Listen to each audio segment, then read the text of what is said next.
Here's a little recap of things going on in the world. Um, just a reminder of what has been happening um, in the banking sector and global economy altogether. The credit crisis that took place a few years ago was never really fixed. But the governments had enough firepower to bail out the banks that behaved very, very naughty.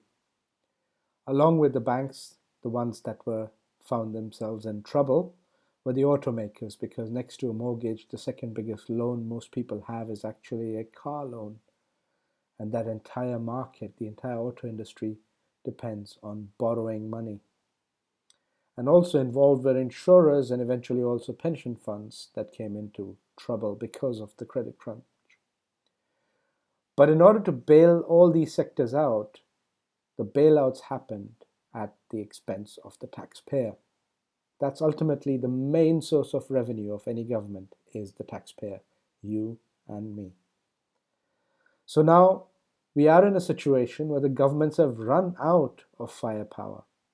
Governments themselves need bailing out because most Western governments, at least on paper, are already bankrupt.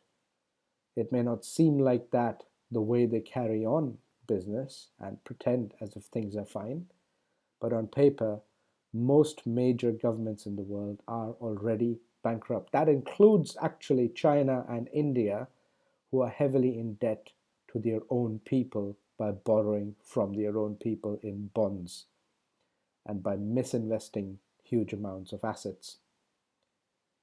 Now, public debt in most developed economies in the world is higher than it has ever been before, and it simply cannot be reversed. A situation has come where in just a few months of the year,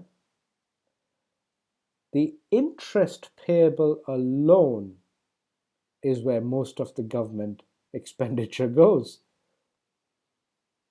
Instead of paying down the capital of the borrowing, governments are now struggling to pay the interest on the borrowing. So, this is reality check number one. Do not look for governments and for their financial support.